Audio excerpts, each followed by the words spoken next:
اعوذ باللہ من الشیطان الرجیم بسم اللہ الرحمن الرحیم السلام علیکم ورحمۃ اللہ وبرکاتہ۔ ناظرین، اللہ عز و جل فرماتا ہے کہ جس نے میری اطاعت کرنی ہے وہ میرے محبوب نبی پاک صلی اللہ تعالیٰ علیہ وسلم کی اطاعت کرے،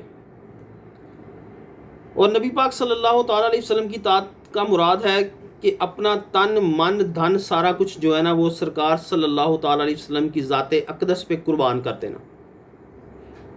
اگر ہم یہ نہیں کرتے تو ہم نے نہ تو نبی پاک صلی اللہ تعالیٰ علیہ وسلم کی اطاعت کی اور نہ ہی اللہ پاک کی۔ اور عشق اور محبت کا تقاضا بھی یہ ہے کہ ہم اپنا سارا کچھ سرکار پہ قربان کر دیں۔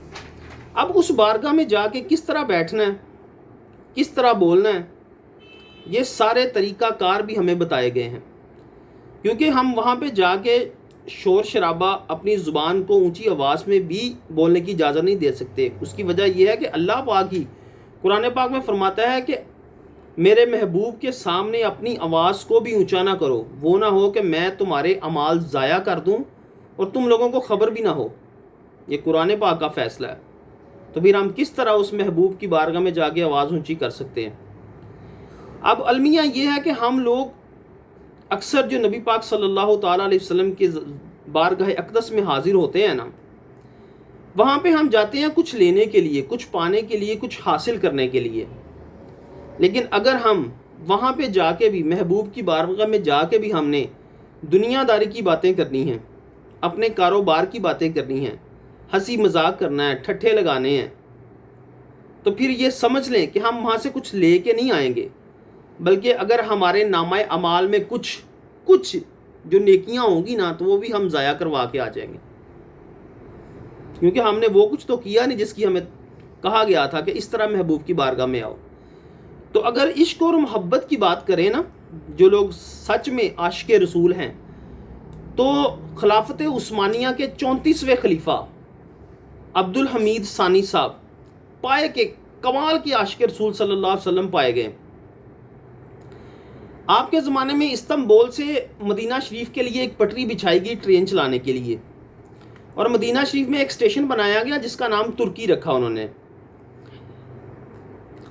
اس کے اوپر ایک انجن تیار کیا گیا۔ اس وقت میں جو انجن تیار کیے جاتے تھے نا وہ چلتے تھے کوئلے کے ساتھ، اور جو کوئلے کے ساتھ انجن چلتے تھے ان کی آواز بہت زیادہ ہوتی تھی۔ جب وہ انجن تیار کیا گیا تو وہ ترکی اسٹیشن پہ لایا گیا، تو اس کا افتتاح کرنے کے لیے عبدالحمید ثانی صاحب کو مدعو کیا گیا۔ جب آپ اس کا افتتاح کرنے کے لیے آئے تو انجن کو سٹارٹ کیا۔ جیسے ہی لوگوں نے انجن کو سٹارٹ کیا تو اس کی بڑی آواز آئی، پھا پھا پھا پھا، بہت شور آیا۔ تو اسی وقت عبدالحمید ثانی صاحب کو غصہ آیا، آپ جلال میں آ گئے، تو آپ کے راؤنڈ بورڈ پہ جو کہ کچرا یا کوئی چھوٹے چھوٹے پتھر پڑے تھے آپ نے وہ اٹھائے اور انجن کو مارنے شروع کر دیے،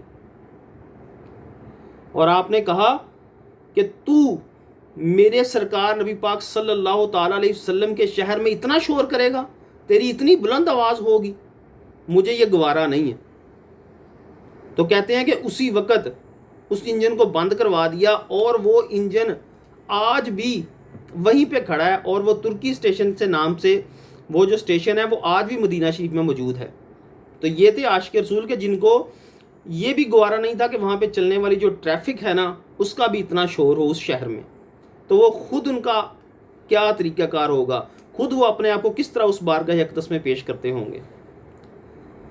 تو مزید اچھی ویڈیوز دیکھنے کے لیے میرا چینل لائک کریں، سبسکرائب کریں، شیئر کریں۔ ویڈیوز بناتے ہوئے میری گفتگو کے درمیان اگر کسی قسم کی آپ کو کوئی غلطی پائی جائے تو کومنٹس میں اس کو ہائی لائٹ کریں تاکہ میری اصلاح ہو سکے۔ کاش کہ کسی کے دل میں اتر جائے میری بات۔ وما علینا الا البلاغ۔